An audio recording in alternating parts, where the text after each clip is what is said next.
Golda مائر جو اس وقت وزیر اعظم تھی اسرائیل کی، وہ فیصلہ کر چکی تھی، خود لکھ چکی ہے اپنی کتاب میں کہ میں خودکشی کر لوں۔ اس درجے حالات جو ہیں اسرائیل کے لیے اس وقت مایوس کن ہو گئے تھے۔ لیکن پھر امریکہ سے آپ اندازہ نہیں کر سکتے کہ کس بڑے پیمانے پر ہتھیار وہاں سپلائی کیے گئے۔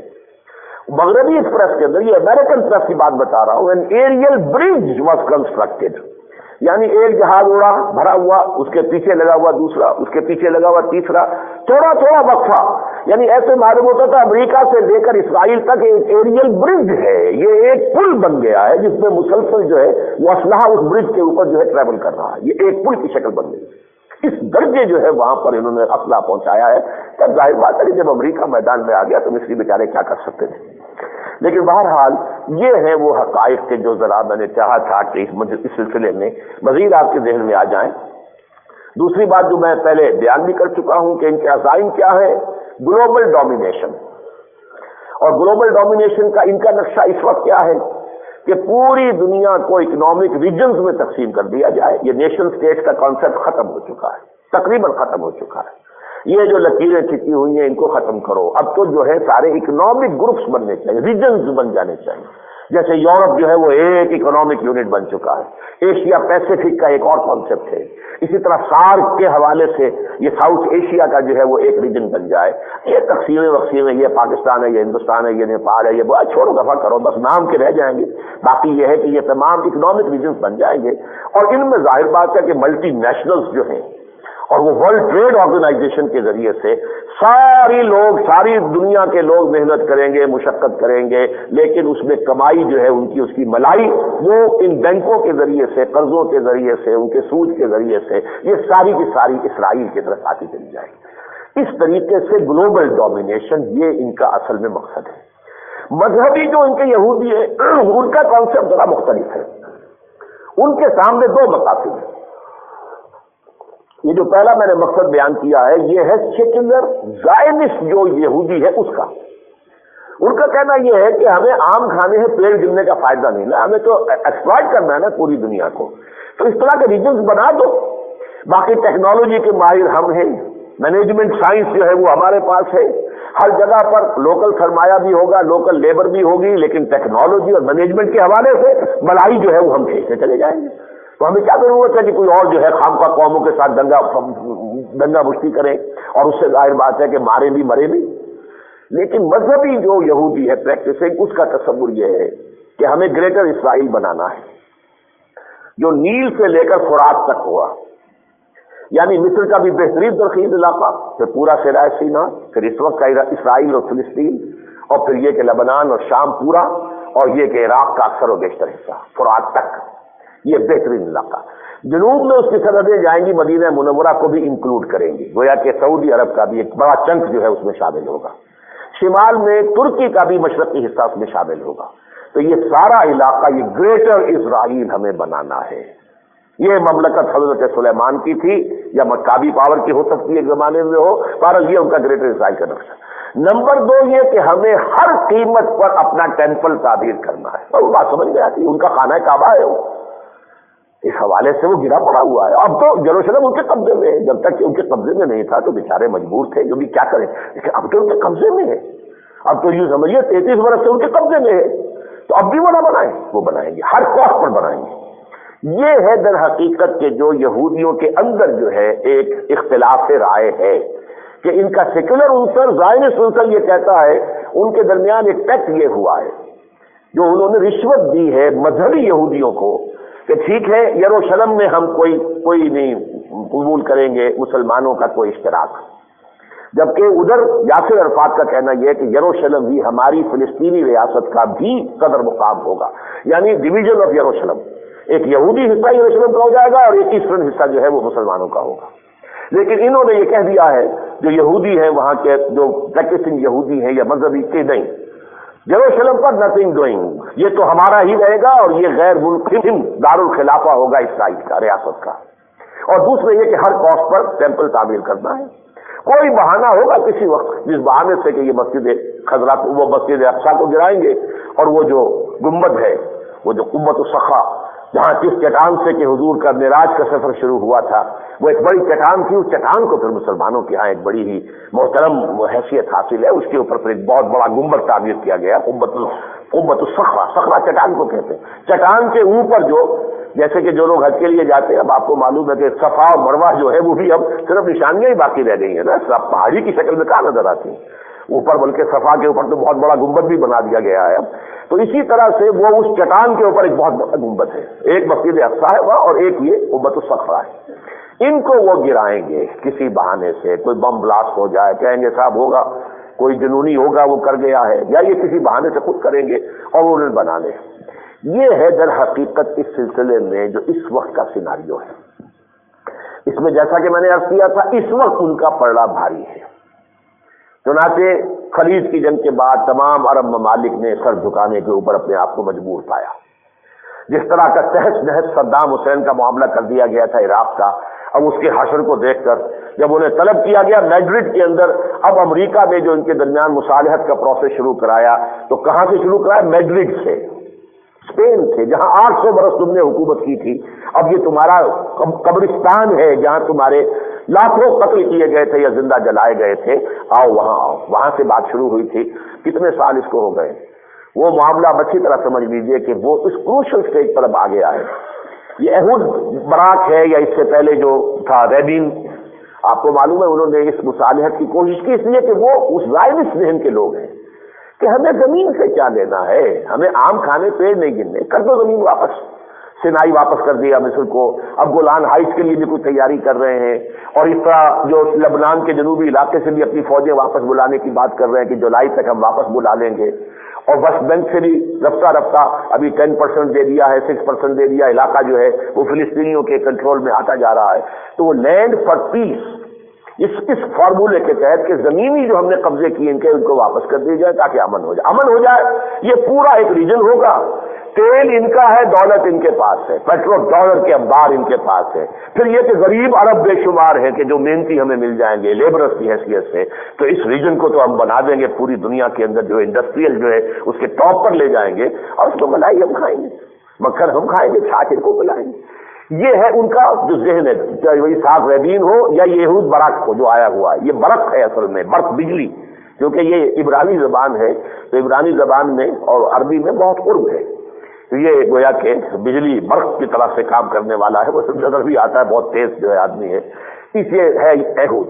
لیکن جیسا کہ میں نے عرض کیا کہ انہوں نے یہ رشوت دے دی ہے ان یہودیوں کو، اور چونکہ یہ مذہبی یہودی مطمئن نہیں ہے اس پروسیس سے، یہی وجہ ہے کہ ایک یہودی نوجوان نہایت خوبصورت، اس کی شکل تصویر جب چھپی تھی تو معلوم ہوتا تھا خوبصورت افغان مجاہد ہے، گولڈسٹین، اور امریکہ کا رہنے والا ڈاکٹر تھا وہ، جس نے کہ چند سال پہلے کا واقعہ یاد ہوگا، مسجد الخلیل میں داخل ہو کر اور فجر کی نماز میں جو پھر فائرنگ کی ہے تو 40 کے قریب جو ہے فلسطینیوں کو شہید کیا ہے نماز کی حالت میں، اور کچھ جو ہے وہ بہت سے جو ہے زخمی ہوئے، پھر خودکشی کر لی۔ پھر ایک یہودی نوجوان نے ہی اسحاق ریبین کو قتل کیا ہے کہ کیوں تم یہ جو ہے ارتھ فار پیس، لینڈ فار پیس کا معاملہ کیوں لے کر چل رہے ہیں؟ ہمیں تو گریٹر اسرائیل بنانا ہے، جو رقبہ آ چکا تم وہ بھی واپس کر رہے ہو، یہ کیا بات ہے؟ ہمیں تو بنانا ہے گریٹر اسرائیل۔ تو یہ کانفلکٹ جو ہے مذہبی یہودیوں کا اور جو سیکولر یہودی ہے زائنسٹ ذہن کا ہے، ان کے درمیان اسرائیل میں ابھی چل رہا ہے۔ لیکن یہ جان لیجئے کہ اب جو آخری تصادم ہے وہ بہت قریب آ چکا ہے۔ اس وجہ جیسا کہ میں نے عرض کیا تھا کہ ہماری بھی اپورڈ موومنٹ شروع ہوئی ہے، ہماری اپورڈ موومنٹ شروع ہوئی ہے اس صدی کے وسط سے، ہم تقریباً کوارٹر سینچری تو کم سے کم پیچھے ہیں ان سے۔ ان کی تھرڈ موومنٹ اپر جو شروع ہوئی ہے 1917 کم سے کم شروع کر لیجئے، جبکہ انہیں دوبارہ آباد ہونے کا حق دیا گیا۔ ہمارا یہ ہوا ہے کہ جب مڈل آف دس سینچری میں، اس صدی کے وسط میں، پھر جو تحریکیں چلی اور ملک آزاد ہوئے ایک ایک کر کے، پاکستان آزاد ہوا، پھر انڈونیشیا آزاد ہوا وغیرہ وغیرہ، یہ ملیشیا وغیرہ ہوتے ہوتے یہ سارا تقریباً تمام عالم اسلام آزاد ہو گیا۔ تو یہ گویا کہ اپورڈ موومنٹ تیسری ہماری ہے، ان کی اپورڈ موومنٹ ہم سے ذرا آگے چلی ہے، اور چونکہ پورا کرسچین ورلڈ ان کی پشت پر ہے، اس لیے اس وقت ان کی گنڈی جو ہے وہ بہت چڑھی ہوئی ہے، ان کی طاقت ہے، ان کے سپورٹرز بہت ہیں، وہ پورے جو ہے کنٹرول کر رہے ہیں امریکہ کی پالیسیز کو، پوری دنیا کا جو ہے سرمایہ کاری کو وہ کنٹرول کر رہے ہیں، سرمایہ دار سب سے بڑے وہ ہیں اس اعتبار سے۔ لیکن یہ ہے کہ یہ معاملہ جب آگے بڑھے گا تو یہ بھٹی کسی بھی وقت دہک سکتی ہے، اس لیے کہ یہ پیس پروسیس اس سٹیج پر اب آ گیا ہے کہ ستمبر کا آخری ڈیڈ لائن ان کا ہے آپس میں کہ اس وقت تک ہمیں اس پیس پروسیس کو مکمل کر لینا ہے۔ لیکن اب یہ کئی سال سے یہ پروسیس جو چلتا ہے پھر رک جاتا ہے، پھر چلتا ہے پھر رک جاتا ہے، بس آپ خبروں میں دیکھتے رہیے۔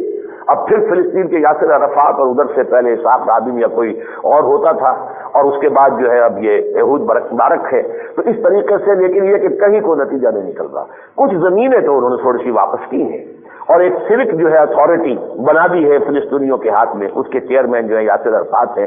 لیکن یہ کہ وہ جب یروشلم کا معاملہ آئے گا، اور خاص طور پر جو فلسطینی جو ہے مہاجرین کی حیثیت سے پوری دنیا کے اندر پناہ گزین پڑے ہوئے ہیں، ان کے واپس فلسطین میں آنے کا معاملہ آئے گا، تو یہ دو ایشوز ہیں کہ جن پر کوئی کمپرومائز کرنے کے لیے اسرائیل تیار نہیں، لہذا یہ پروسیس ختم ہو جائے گا۔ اسی طرح چونکہ کلنٹن صاحب جو ہے ان کا کچھ نفسیاتی سا مسئلہ یہ بن گیا ہے کہ وہ تاریخ میں اپنا نام رکھنا چاہتے ہیں کہ ایک ایسا صدر بھی امریکہ کو ملا تھا، چاہے وہ جو بھی اس لڑکی کی وجہ سے، کیا نام تھا اس کا، مونیکا لیونسکی، وہ اس کی وجہ سے جو بھی اس کے اوپر جو بھی کالک اس کے بلی گئی تھی چہرے پر، لیکن دنیاوی سطح پر اپنے ملک میں بھی وہ بہت کامیاب رہا۔ معیشت جو ہے اس کے دور میں امریکہ میں جتنی اونچی گئی ہے، واقعہ یہ ہے کہ اس کا بوجھ سمجھا جاتا ہے اور اس اعتبار سے انتہائی پاپولر ہے۔ اور دوسرے وہ دنیا کی سطح پر چاہتا ہے کہ میں ایک پیس میکر کی حیثیت سے اور صلح کرانے والے آدمی کی حیثیت سے تاریخ میں میرا نام جائے، اسی لیے وہ کسی طریقے سے کوشش کر رہا ہے کہ یہودیوں کا فلسطینیوں کا بھی معاہدہ ہو جائے۔ اسرائیل کا اور شام کے درمیان بھی انہوں نے گفتگو شروع کی، اگرچہ وہ بھی ناکام ہو گئی ہے۔ اسی طرح وہ چاہتے ہیں، ان کی واقعی دلی یہ خواہش ہے کہ بھارت اور پاکستان کے مسئلہ میں کوئی ٹھیک اور یہاں پر بھی جو ہے وہ امن پیدا ہو جائے۔ تو اس حوالے سے کوششیں اپنی جگہ پر ہے، لیکن جو نظر آ رہا ہے وہ یہ ہے کہ یہ کہیں بھی کامیابی نہیں ہوگی، اور یہ بھٹی کسی بھی وقت دہک سکتی ہے۔ یہ بھٹی جب دہکے گی، مثلاً یہ کہ کبھی قوت الصخرہ گزار دیا جائے، مسجد اقصی گرا دی، کیا ہوگا؟ عالم عرب میں حکومتیں اور ہیں، عوام اور ہیں، عوام میں نوجوان، وہ جو تحریکیں ہیں، جو گواہ اسلامیہ مصر کی نظر آتی ہے، FIS نے جو کچھ کر کے دکھایا الجزائر، وہ نوجوانوں کے اندر تو بڑی طلب ہے، بہت جذبہ ہے، جانے دینے جو ہے ان کے لیے بڑا بائے ہاتھ کا کھیل ہے۔ کتنے عرب آئے ہیں اور انہوں نے افغانستان میں آ کر جو ہے وہ اپنی جانیں دی ہیں۔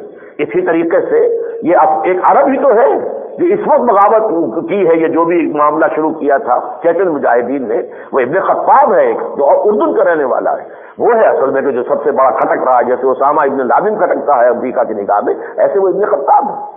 باقی یہ کہ ان کے اپنے بھی ہیں وہ جو بھی وہاں کے لوکل لیڈرز ہیں، لیکن زیادہ نمایاں وہ ہے۔ ان عربوں کی طرف سے جب احتجاج کا معاملہ اٹھے گا تو جو قیامت آئے گی، پہلے تو چونکہ حکومتیں وہ ہیں جو امریکہ کی جھولی میں، امریکہ کی جیب میں، وہ خود قتل کریں گے۔ جیسے 6000 مسلمان ہندوستان میں قتل ہوا پولیس فائرنگ سے، جب مسجد جو ہے شہید کی گئی، بابری مسجد ایودھیا کی، یہ ہو سکتا ہے کہ 60 لاکھ مسلمان قتل ہو جائیں۔ اور نوٹ کیجئے، عین ممکن ہے، کیونکہ حضور کی وہ حدیث سنا چکا ہوں، لَيَأْتِيَنَّ عَلَىٰ أُمَّتِي مَا أَتَىٰ عَلَىٰ بَنِي إِسْرَائِيلَ حَذْوَ النَّعْلِ بِالنَّعْلِ۔ تو جو کچھ اس صدی میں ہوا ہے یہودیوں پر یورپ میں جرمنوں کے ہاتھوں، اللہ نہ کرے، اللہ نہ کرے، اللہ نہ کرے، لیکن آثار یہ ہے کہ وہی ہوگا۔ امت مسلمہ کا نیوکلیس جو ہے، نیوکلیس عرب، اس عالم عرب کے اوپر اس درجے کی انتہائی بڑی تباہی نظر آ رہی ہے سامنے۔ اب میں اس ضمن میں آپ کو کچھ حدیثیں سنانا چاہتا ہوں۔ پہلی حدیث بخاری شریف کی ہے، حضرت زینب بنت جحش رضی اللہ تعالی عنہا حضور کی زوجہ محترمہ ہیں، وہ فرماتی ہیں ان النبی دخل علیہا حزعا، کہ ایک دن حضور ان کے حجرے میں داخل ہوئے تو بڑے گھبرائے ہوئے سے تھے، گھبراہٹ طاری تھی۔ فقال، اور آپ نے فرمایا، ویل للعرب، ہلاکت اور بربادی ہے عربوں کے لیے، من شر قد اقترب، اس بدی سے، اس شر سے، اس خرابی سے، اس عذاب سے جو قریب آ چکا ہے۔ فتح اليوم من ردم یاجوج و ماجوج مثل هذه، حضور نے فرمایا یاجوج اور ماجوج کی جو دیوار تھی اس میں اتنا دروازہ کھل گیا ہے۔ آپ نے اپنے انگیٹھے کو وحلق باصبعيه الابهام والتي تليها، یہ انگوٹھا اور اس کے برابر والی وہ انگلی سے آپ نے حلقہ بنایا، اتنا سوراخ اس دیوار میں ہو گیا ہے، یعنی یاجوج اور ماجوج کا خروج جو ہے اس کا آغاز ہو گیا۔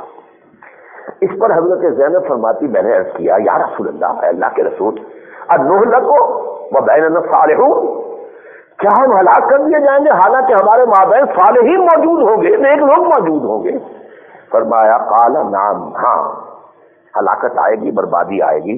اذا کثر الخبث، جب خباثت بڑھ جائے گی، غلبہ خباثت کا ہو جائے گا، جو آج ہے ان کی تہذیب، ان کا تمدن، ان کی مغربی پوری کی پوری چھاپ ان کے اندر جو ہے، اس سے دوسری حدیث بھی میں ابھی آپ کو سناؤں گا، تو معلوم ہوتا کہ وہ فتنہ تو آ چکا ہے۔ یہ یاجوج ماجوج کون ہے ان کو سمجھ لیجئے، چونکہ حضرت یافس کا میں ذکر کر چکا ہوں۔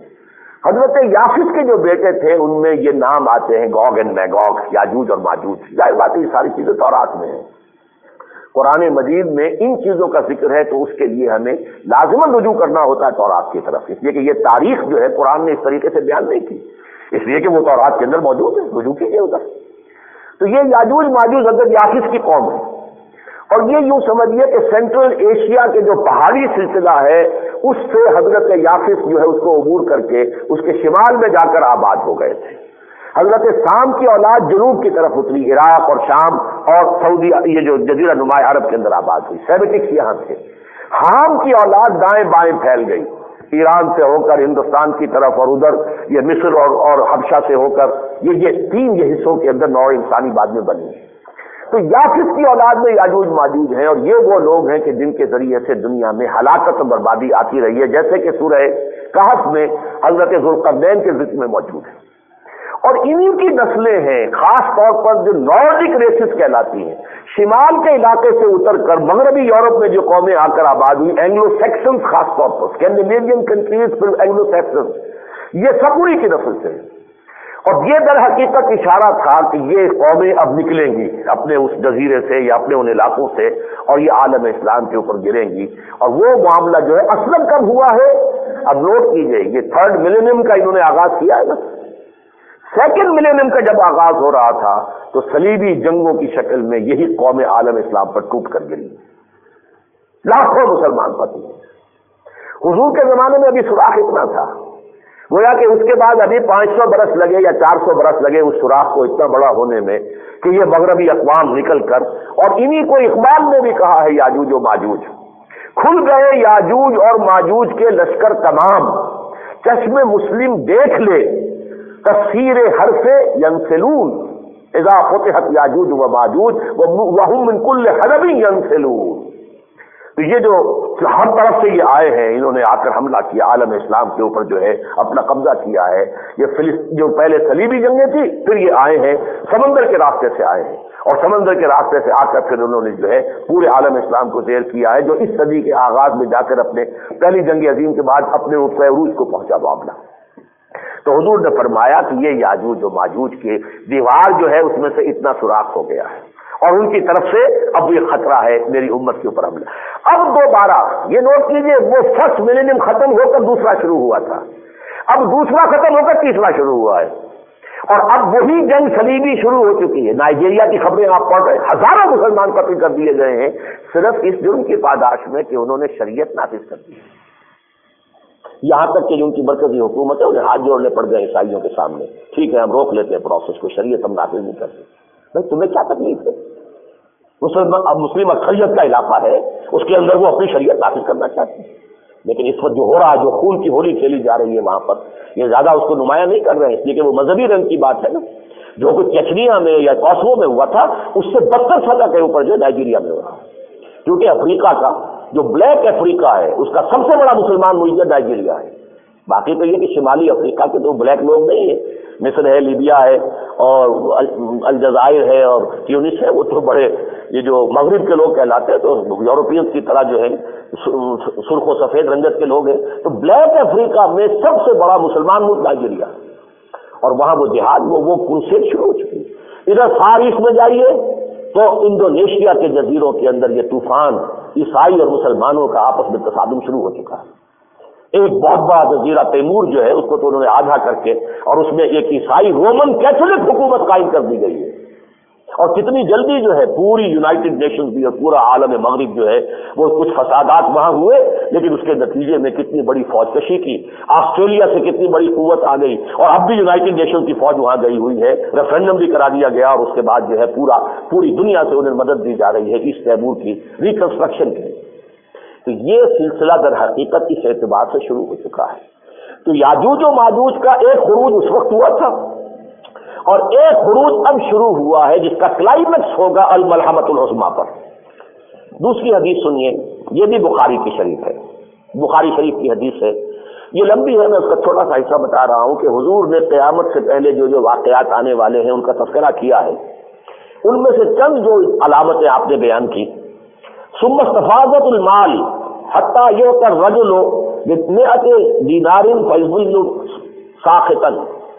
پھر دولت اتنی ہو جائے گی، مال اتنا پھیل جائے گا، اتنا عام ہو جائے گا، کسی شخص کو 100 دینار بھی دیے جائیں گے تب بھی وہ ناخوش رہے گا.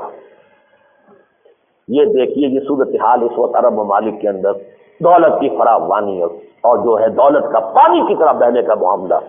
جیسے دوسری حدیثوں میں آیا یتطاولون فی البنیان، وہ اونچی اونچی عمارتیں بنانے میں ایک دوسرے سے مقابلہ کریں گے. وہ صورتحال جا کے آپ ابو ظبی میں اور دبئی میں جا کے دیکھ لیجیے، سعودی عرب میں ریاض میں دیکھیے، جدہ میں دیکھیے، سارا نقشہ ہے. مال اتنا ہو جائے گا کہ ایک شخص کو 100 دینار بھی دیے جائیں گے، گویا کہ پس منظر میں کوئی سائل اگر آئے اور اس کو 100 دینار دیے جائیں گے تب بھی وہ خوش نہیں ہوگا کہ مجھے کچھ دیا گیا ہے، اس لیے کہ دولت اتنی عام ہو چکی ہوگی. ثم فتنۃ، پھر ایک بہت بڑا فتنہ آئے گا. لا یبقى بیت من العرب الا دخلته، عربوں کا کوئی ایک گھر بھی نہیں بچے گا جس میں وہ فتنہ داخل نہ ہو جائے. وہ فتنہ ہے جو آج پورے عالم عرب میں مغربی تہذیب کی شکل میں. آپ جا کر دیکھیے عرب میں، سعودی عرب میں، باقی تو بھول جائیے، وہ مصر ہو، شام ہو، یہ اور جو شمالی، وہ تو خالص عورتیں جو ہے اسکرٹ کے اندر آپ کو نظر آئیں گی. وہ تو لباس تہذیب تمدن بالکل جو اسلامی ہے ختم ہوا بالکل. لیکن آپ جا کر دیکھیے سعودی عرب میں تو اوپر تو ضرور جب وہ باہر نکلتی ہے تو انہوں نے کوئی ڈال لیا ہوتا ہے باریک سا جو ہے پردہ سا، لیکن اس کے اندر ان کا لباس وہی مغربی ہے، ایبسولوٹلی وہی اسکرٹس ہے. اور گھروں کے اندر ہوتی ہے تو عموماً جانگیاں پہن کے بیٹھی ہوتی ہے، کوئی پردے کا کسی سطر کا سوال نہیں. یہ حال ہو چکا ہے. اب جو کچھ ہو رہا ہے مدینے میں اور مکے کے اندر، جس طریقے سے ٹیلی ویژن کے اوپر رقص و سرود سارا عام چل رہا ہے، جس طریقے سے وہاں شراب کے جو ہے بار کھلے ہوئے ہیں مکانوں کے اندر، وہ تہذیب فتنہ جو ہے اس دور کا مغربی تہذیب کا ان میں شرائط کر چکا.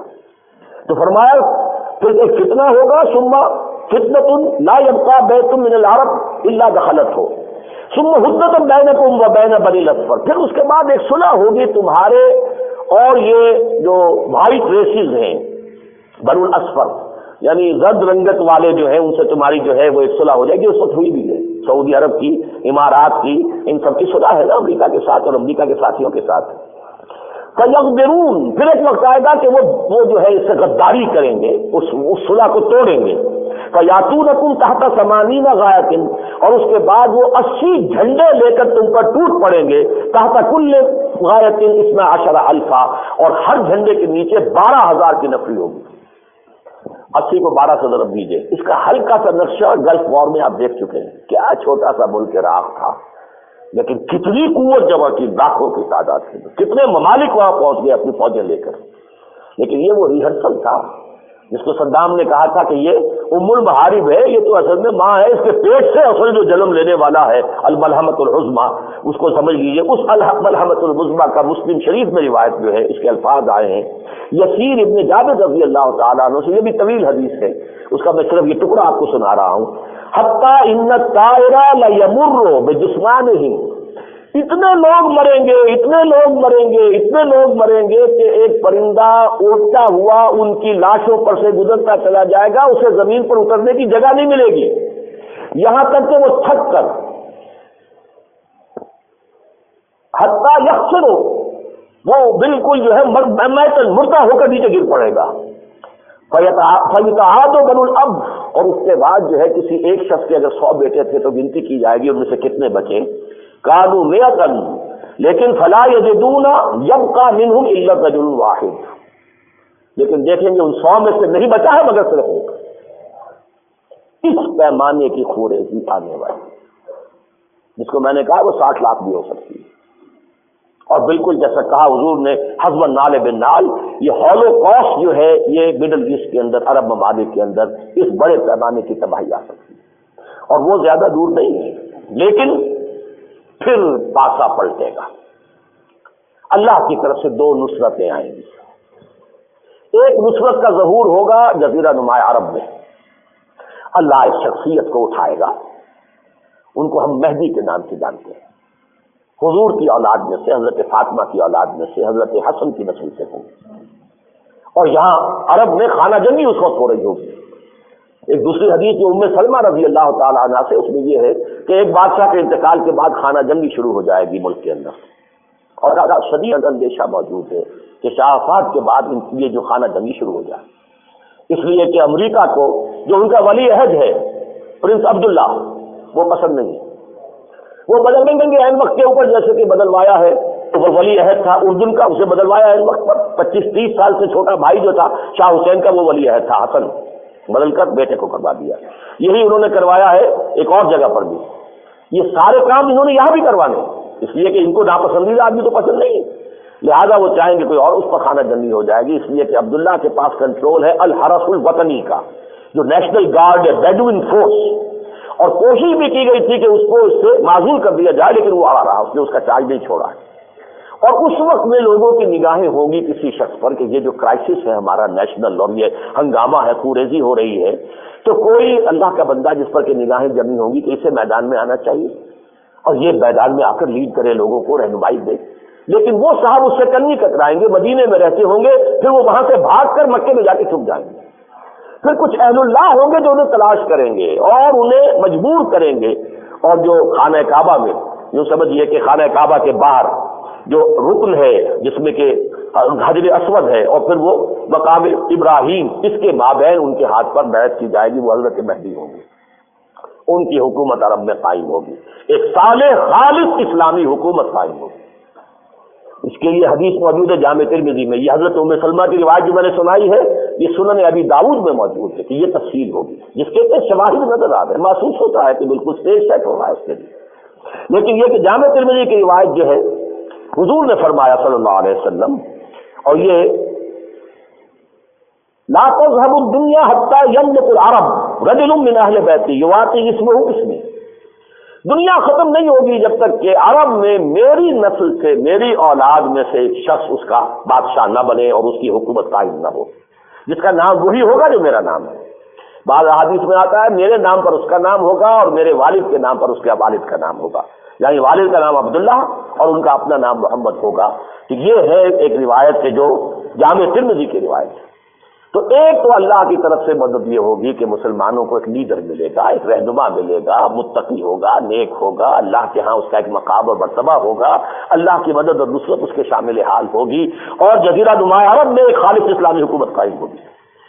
دوسری مدد جو آئے گی وہ حضرت مسیح کا نزول ہوگا۔ یہ ہے وہ مسئلہ جس کے لیے میں نے آج کچھ آیات بھی پڑھی تھی کہ حضرت مسیح علیہ السلام کو جبکہ ان کے اوپر جو ہے یہ دائرہ حیات اس دنیا میں تنگ کر دیا گیا تھا، ان کو سولی پر چڑھانے کا فیصلہ ہو چکا تھا، تو عیسائیوں کے عقیدے کے مطابق تو وہ گرفتار ہو گئے۔ یوڈاس اسکریوٹ ان کے جو ایک حواریین میں سے ایک شخص تھا، اس نے مخبری کی، گرفتار کروا دیا، وہ پھانسی چڑھ گئے اور وہ اس پر موت بھی واقع ہو گئی، لیکن پھر ریزریکشن ہو گئی، زندہ ہو گئے، چند دن کے بعد، 3 دن کے بعد پھر آسمان پر چڑھ گئے اور پھر واپس آئیں گے۔ یہ عقیدہ ہے عیسائیوں کا۔ ہمارے نزدیک وہ ہرگز نہ انہیں سولی دی گئی، نہ انہیں وہ کوئی قتل کیا جا سکا، اللہ نے انہیں زندہ آسمان پر اٹھا دیا۔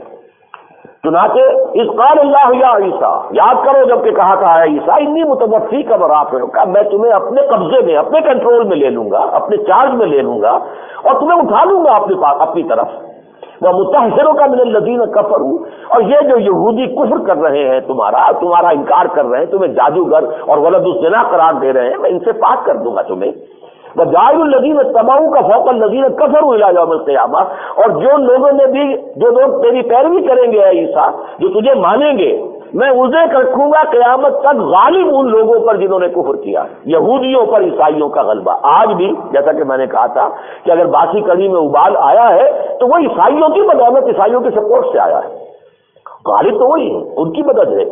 تو اس کے بعد ثم الی مرجعکم فانبئکم واحکم بینکم فیما کنتم فیہ تختلفون، پھر میری طرف تم سب کو لوٹ کر آنا ہے، پھر میں تمہارے مابین فیصلہ کر دوں گا۔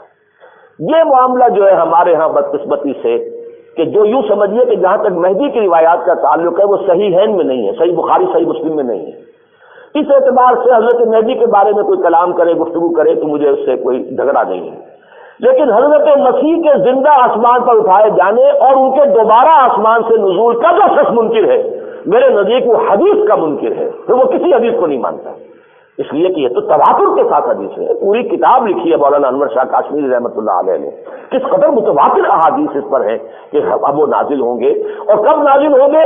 جب یہ آخری شو ڈاؤن ہو رہا ہوگا، حضرت مہدی کی قیادت میں عرب اور ادھر سے عیسائیوں کی طاقت ہوگی، جس کے اندر پہل مسلمانوں کا بہت نقصان ہوگا، عربوں کا بہت نقصان ہوگا، عربوں کا بہت نقصان ہوگا، لیکن اس کے بعد پھر پلڑا بدلے گا اور عربوں کا پلڑا کچھ بھاری ہونا شروع ہوگا، تو پھر یہودی بھی اور دجال اکبر بھی میدان میں آ جائیں گے۔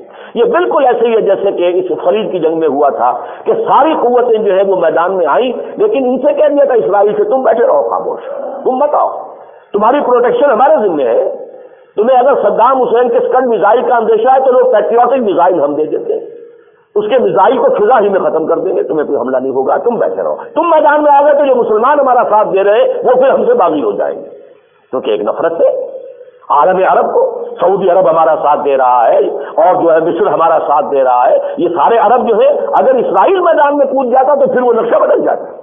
یہی معاملہ ہوگا الملحمۃ العظمیٰ کا کہ پہلے یہ ساری قوتیں آئیں گی، 80 جو علم ہوں گے اور ہر علم کے نیچے 12,000 کی فوج، یہ سب عیسائی ہوں گے، اور یہ در حقیقت نیٹو کی طاقت ہے جو اب جمع کی جا رہی ہے، ری آرگنائز کی جا رہی ہے، اس میں بڑھتے جا رہے ہیں، فلاں ملک بھی داخل ہو رہا ہے، اب تو روس بھی اس میں شامل ہونے کے لیے تیار ہے کہ میرے ساتھ یہ شرطیں ہیں، میں بھی نیٹو میں شامل ہونے کو۔ اب کس کے خلاف ہے؟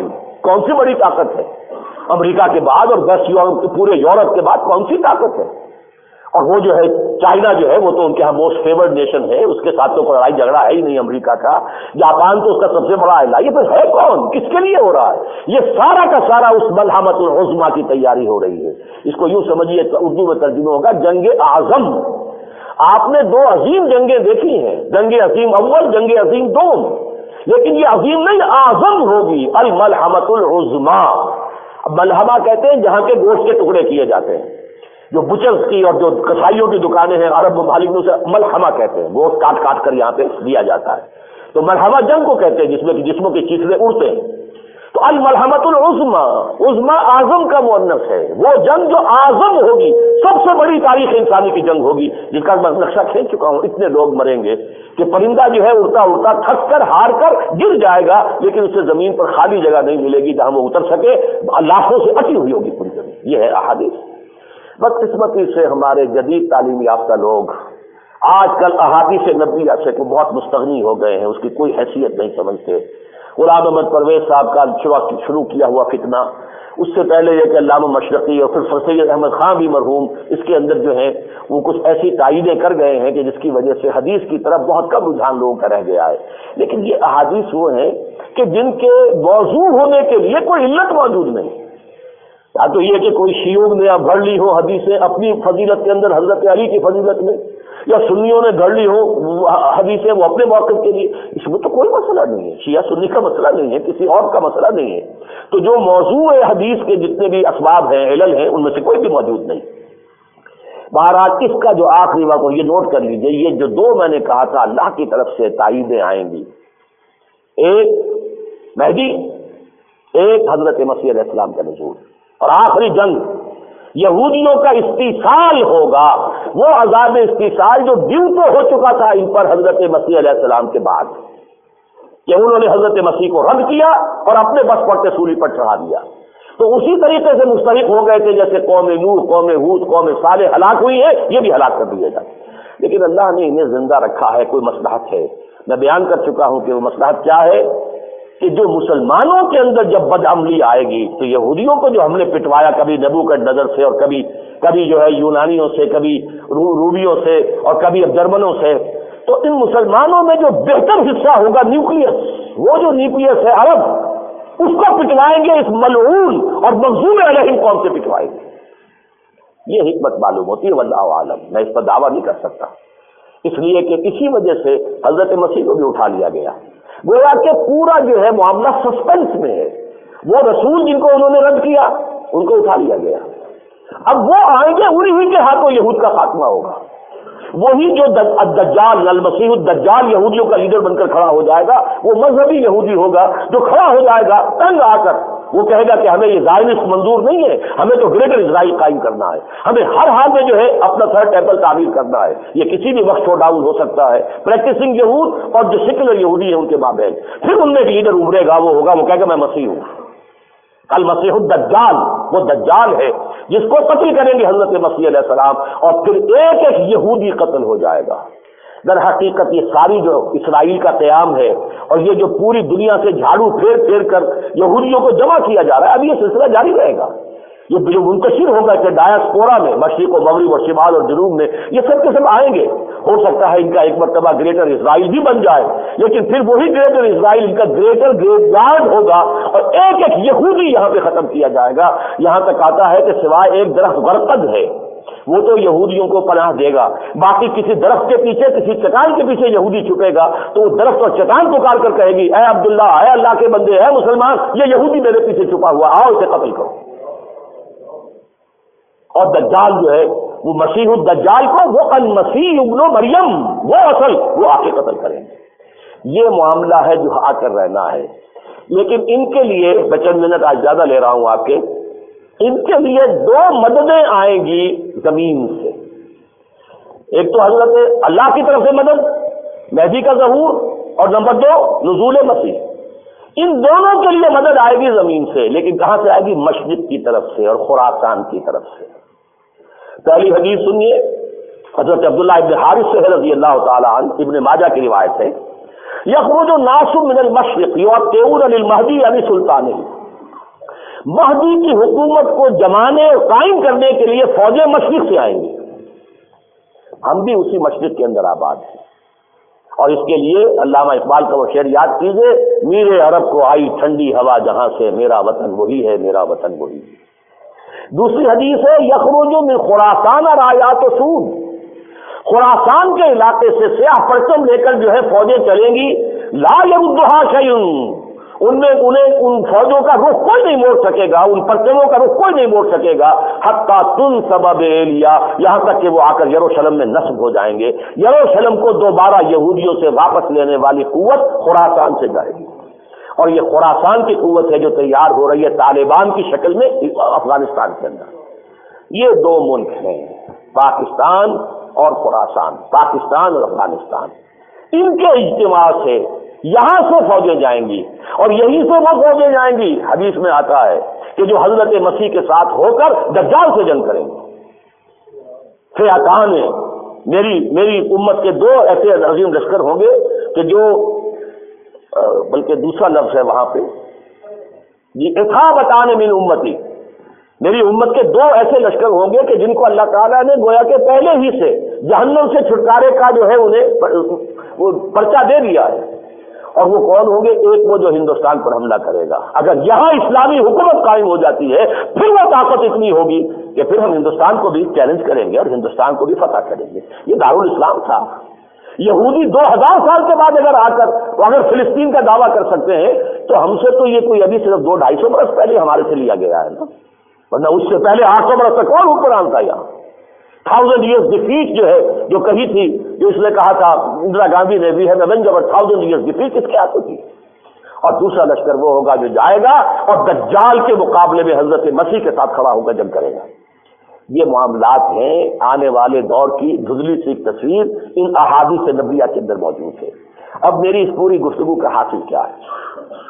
دیکھیے، نتیجہ پہلے تو یہ سمجھ لیجیے، نتیجہ کیا ہوگا اس کا آخری، یہود کا کلی استحصال، وہ عذاب جو 2000 برس سے پینڈنگ کیا گیا تھا، وہ پھانسی کی سزا جو انہیں حضرت مسیح کو رد کرنے کی وجہ سے جس کے مستحق ہو گئے تھے، اب 2000 سال کے بعد آئے گی، ایگزیکیوشن ہوگی اور حضرت مسیح سے ہوگی۔ جیسے حضرت نوح کی نگاہوں کے سامنے ان کا بیٹا غرق ہوا ہے، اسی طرح حضرت مسیح جس قوم کی طرف بھیجے گئے تھے رسول اللہ بنی اسرائیل، ان کے اپنے ہاتھوں اس بنی اسرائیل کے رد کرنے کے پاداش میں ان پر عذاب استحصال آئے گا، آخری خاتمہ آئے گا۔ نمبر 2، عیسائیت جو ہے اسلام میں مدغم ہو جائے گی۔ حضور نے فرمایا جب حضرت مسیح آئیں گے، یکسر الصلیب و یقتل الخنزیر، وہ صلیب کو توڑ دیں گے، کہیں گے تم کس صلیب کا ذکر کر رہے ہیں، میں تو سولی چڑھائی نہیں۔ وہ سارا عقیدہ ان کا صلیبی کے گرد تو گھوم رہا ہے نا، پوری عیسائیت صلیب پر کھڑی ہوئی، جیسے پوری شیعت جو ہے یہ محرم کے جو 10 دن ہوتے ہیں ان کے اوپر ہی کھڑی ہے نا۔ اسی طریقے سے سارا معاملہ جذباتی اعتبار سے اس محرم کا عاشورہ ہے جس کی وجہ سے شریعت جو ہے وہ زندہ ہے، اور یہ سلیب کا معاملہ ہے جس پر کہ عیسائیت زندہ کھڑی ہے، روتے ہیں یا جو بھی کچھ ان کو جو جذباتی چیزیں ہیں، یکسر سلیب کو توڑ دیں گے، کیا تمہارا یہ عقیدہ ہے؟ میں تو زندہ آسماں کو اٹھایا گیا تھا۔ اور نمبر دو یہ کہ جو تم نے اتنی بڑی ترمیم کی ہے شریعت موسوی میں، سور کو حلال کر لیا ہے، یقتل الخنزیر، قتل کر دیں گے کہ اس کا وہ حلیت ختم ہو جائے۔ یہ دونوں کام کریں گے اور تمام عالم عیسائیت جو ہے وہ اسلام کے اندر مدغم ہو کر اور پھر پوری دنیا میں اسلام کا غلبہ ہوگا۔ یہ آخری نتیجہ جس کو اقبال نے کہا ہے کہ شب گریزہ ہوگی آخر جلوہ خورشید سے، ہوگا، اور یہ کہ یہ چمن معمور ہوگا نغمہ توحید سے۔